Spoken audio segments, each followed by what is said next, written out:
Hi, children, welcome back to English class. Today's class, we are going to discuss essay revision worksheet on lesson 2 and also poem 2. And let me remember you the lesson 2, that is Mother Tell Us a Story, and the poem that is asking questions. Okay, now the first of all, let us start with that revision worksheet, and Roman number 1 is about reading and comprehension part. And here is the passage. After reading the passage, you need to answer the questions. Now, let us go through the passage at first. Okay, here is the passage. Mother, tell us a story. Manja's children said when they sat around a fire at night. Manja couldn't think of a story, however hard she thought. No one else in the village knew stories. The village where these story seeking children lived was in Zululand in Africa.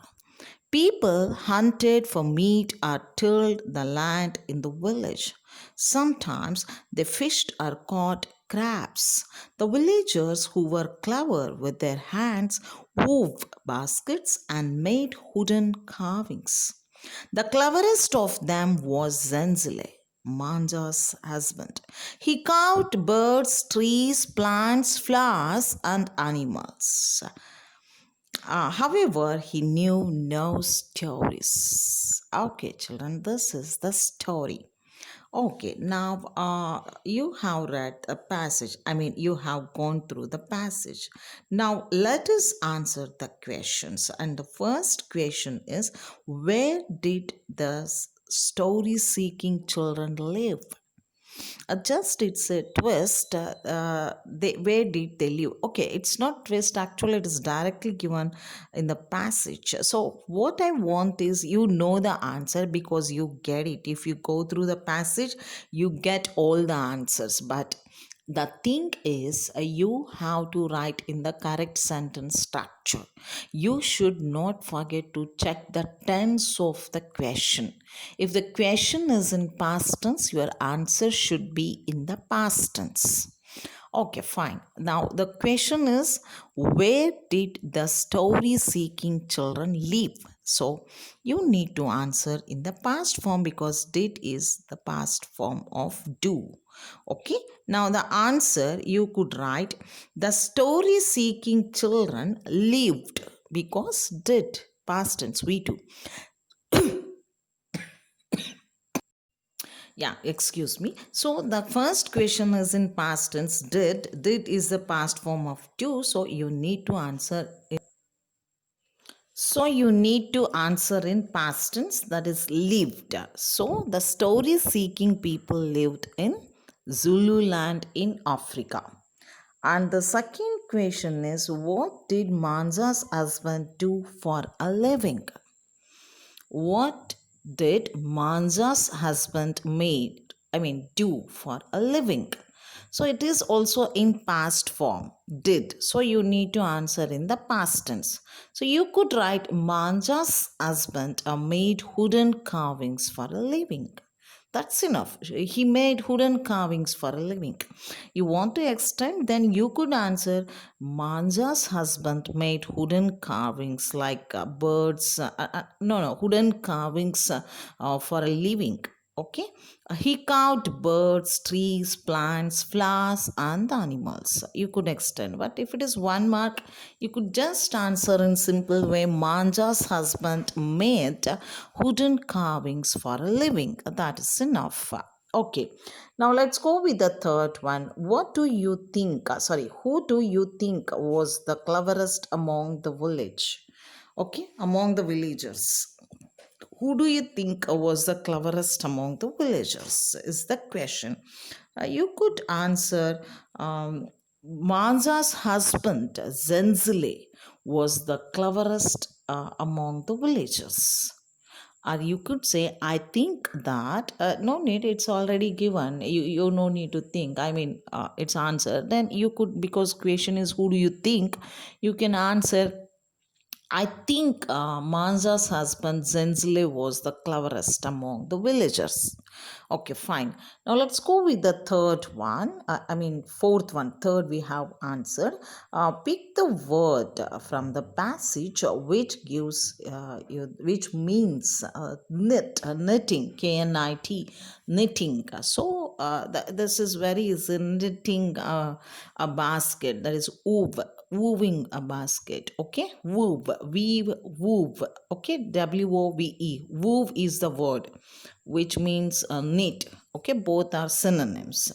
Okay, now let's go with the last question. Okay, what did Manja's children ask her to do? What did Manja's children ask her to do? Okay, this is also in the past tense, did. Okay, you should answer in the past form. Okay, so you should start. Manja's children asked, asked, because it is did you find in the question, so you should change the verb into v2 form. So Manja's children asked her to tell them stories. Okay, once again, Manja's children asked her to tell them stories. So you could answer in this way, and let me remember you that we see the sentence structure only for the pick the word, which means for such questions you should give only the word. You need to write only the word. For remaining questions, you need to answer in full sentence structure. Okay, and you shouldn't forget about the tenses. And that's all for this reading and comprehension part. Now let's go with the vocabulary.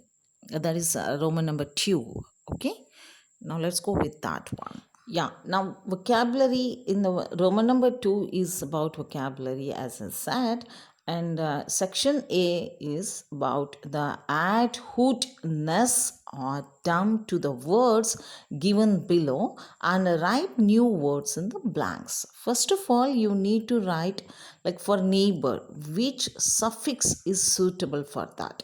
Suffix, as I said in my last grammar session in second lesson, while dealing the second lesson, I said that suffix are the letters, a group of letters or a letter that we add at the end of the word to form a new word. Okay, so this ness, hood and dumb are the suffix after the word. In the end of the word we add some letters and we change we form the new word which gives you the new meaning. Okay, different meaning. Okay, now let's go through this one. Okay, now neighbor. For neighbor, which suffix is suitable? Ness or dumb or hood? As you know that this we discussed thoroughly in grammar topic of lesson 2. So this hood, neighborhood.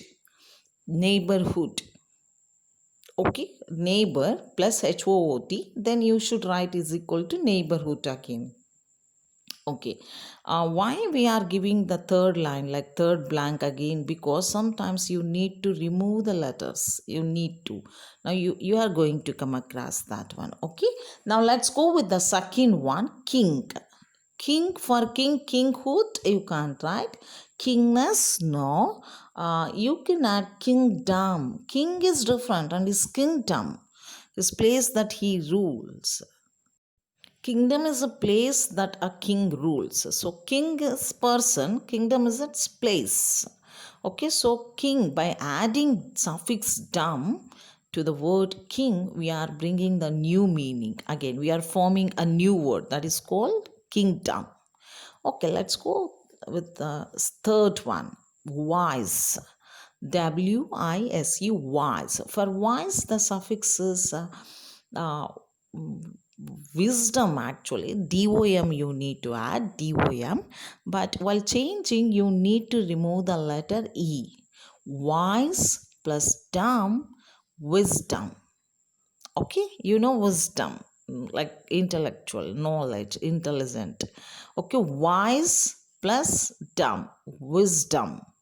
Okay, he's a wise person. Like adjective, we are changing into abstract noun. We are changing adjective into, by adding just DOM, we are changing into noun form.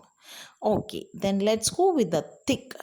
Thick, it is also an adjective. Again, we are by adding the suffix like thickhood, you can't add. Thick, dumb, you can't add. Thickness is correct. Okay, thick adjective, thickness, it's a noun. Okay, so we are changing the thick adjective into a noun form by adding the suffix called ness, nes. Thick plus ness, thickness. Okay, the next one is neat. Again, for this also, neat plus ness, neatness. Okay, you have in your textbook exercises actually many like sad plusness, sadness, freedom, childhood, boredom, laziness.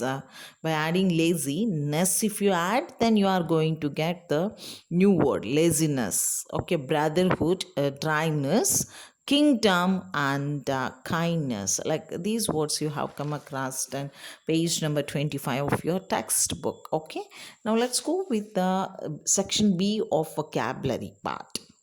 Okay, let's see that one. Yeah, the next one, B part, B section is tick the correctly spelled words in the brackets. Now, what you have to do is they are giving options like two options. Uh, Between two, you have to pick one, the correct one, to complete the sentence. Okay, the first one is she dash the bed. You know, we use make, we make the bed. Okay, that's the English you have been learning right from your first standard. We make the bed. Okay, she dashed the bed. Here they are giving homophones. M-A-D-E, made. M-A-I-D, maid. Maid is, you know, servant, a woman servant, maid. Okay, and maid, M-A-D-E, maid is the past tense of make. So, which one is the correct answer here? Made, M-A-D-E. She made the bed, past tense, she made the bed. Okay, homophones, these two, M-A-D-E, M-A-I-D. Let me remember you that homophones are the words which gives you the same sound. Homophones means same sound, which gives you the same sound but different meanings with different spellings. That you should remember. Okay, all the options are here homophones. Okay, homophones, let me repeat once again. Homophones are the words which gives you the same sounds but with different meanings and different spellings. Okay, let's go with the second one. Let's have buffalo dash for dinner. Let's have buffalo dash for dinner. And the options are MEAT, meat, MEAT, meat. Both are homophones. Same, they both are sounding same. But different meanings with different spellings. Here, meat, buffalo's meat means meat, flesh of an animal. So you should use MEAT, meat. Let's have buffalo's meat for dinner, MEAT.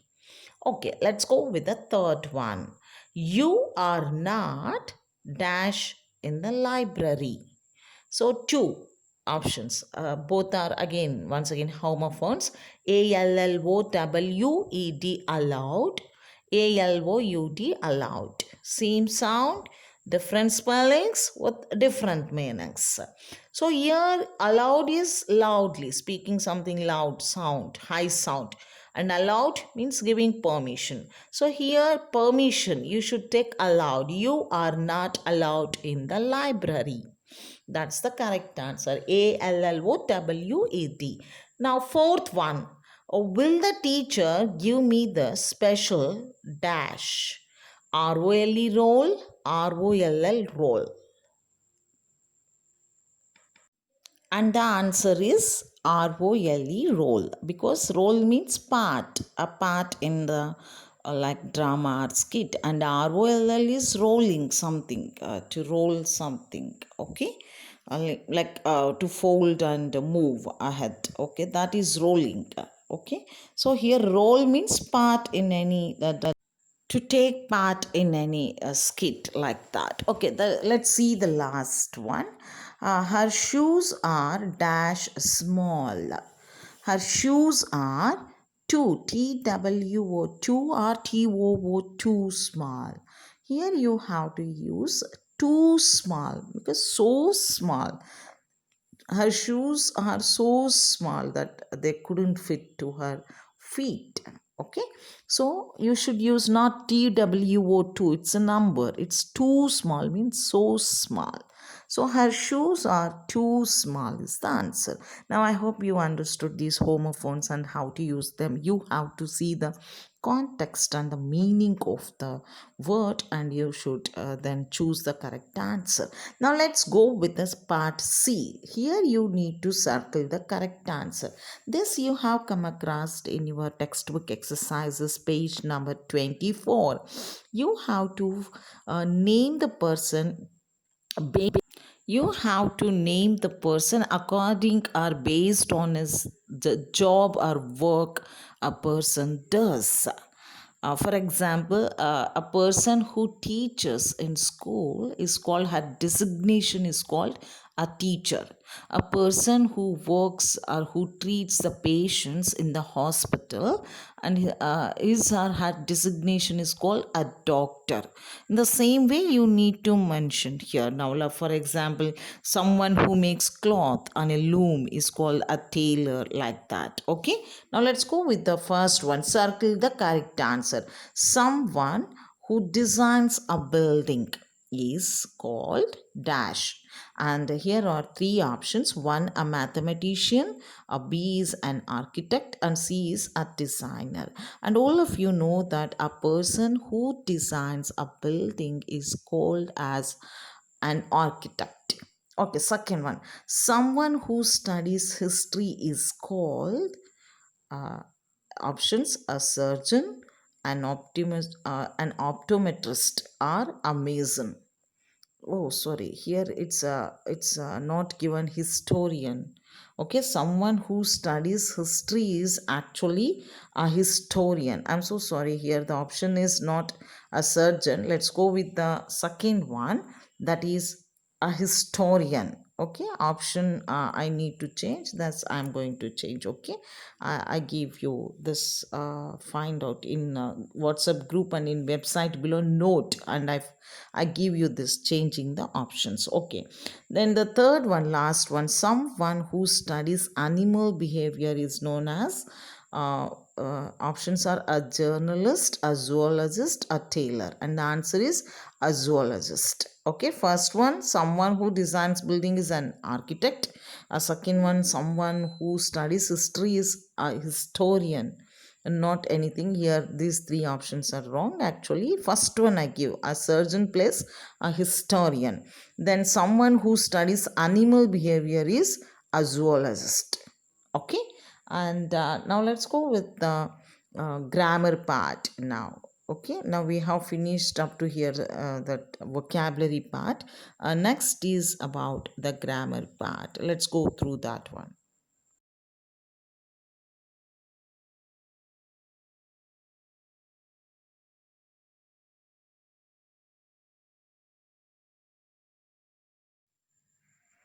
Yeah, now the grammar part, section A, is about write whether the following underlined nouns are common or proper nouns.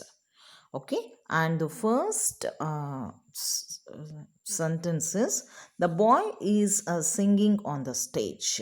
Now, what is the boy? The word, underlined word, is boy. What is boy? Whether common noun or proper noun. All of you know that common noun, the names given in common, general to the nouns. The common names given to the nouns are called common noun. For example, flower. It's a common name for all the flowers. Okay, and like for like boy, it's a common name for given to that like child, male child. Okay, for girl, it is also a common noun for a female child. common names given to the nouns are called common noun, and proper noun, specific names given to the specific particular and specific names given to the nouns are called proper noun. For example, Usha, this is particular name, my name, it is called proper noun. Like for example, Hyderabad, particular name of a city, so it is called a proper noun. India, it's a particular name given to a country, so it is also a proper noun. Take a flower, lily, it's a particular name given to a flower. Flower is a common noun, so lily is a proper noun. I hope you understood now the difference between common noun and proper noun. For more information, you could watch this kinds of nouns uploaded in website first lesson grammar video 1, I think. Okay. You get it there, you could watch. Yeah, now let's go with the first one. The boy is singing on the stage. Boy, it's a common noun as I discussed now. And the second one, Mansa went to the land of spirit people. And the underlined word in the second sentence is Mansa. Mansa, it's a name of a woman. So it's a particular name of a or specific name of a person. So it is a proper noun.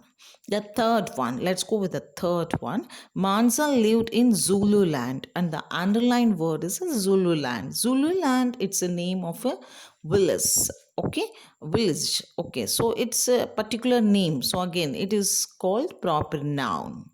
Now let's go with the fourth one. Among all the flowers, I like rose. So here, flower is a common noun. Rose, it's a particular name of a flower. So it's a rose is a proper noun. Now let's go with the last one. On Sunday, children came to school. Sunday is a particular name of a week. It's the name of the week. Week is a common noun. Again, Sunday is a proper noun. Hope children that you understood the difference between common noun and proper noun. Come up with more examples and practice with more examples of common noun and proper noun. It becomes easy for you to answer in the exam. Okay, now let's go with that section B. Here you have to write the collective nouns, appropriate collective nouns in the blanks. Okay, they have given already options. Okay, collective nouns are used to name, let me remember what are collective nouns. They are, collective nouns are used to name a group of persons, animals, or things. For example, you could say, let's take a bouquet of flowers, a basket of fruit, a herd of cows. A group of cows is called herd. It's a collective noun, collective name, a group name given. Okay. Such nouns are called collective nouns. And now here are some of the blanks, some blanks with the collective nouns. You have to choose the appropriate one. A dash of dancers. You should choose whether a gang of dancers or a group of dancers is the correct answer. And then you know that a gang of thieves. Okay, for thieves, the collective, a group of thieves is called gang, but it's a group of dancers is the correct answer. Now let's go with the second one. A dash of cattle. Okay, again they have given here group and herd. A herd of cattle, a herd of cattle. For cattle and cows, we call a group of cattle or group of cows is called the herd.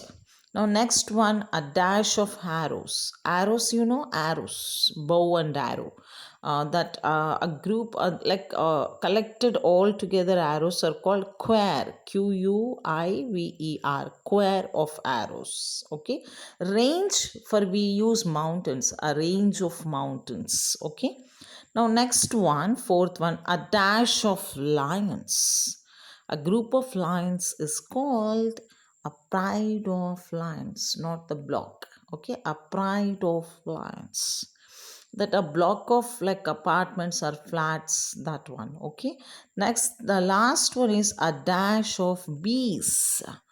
A swarm of bees. For bees, a group of bees, collective noun is called a swarm, SWARM, a swarm of bees.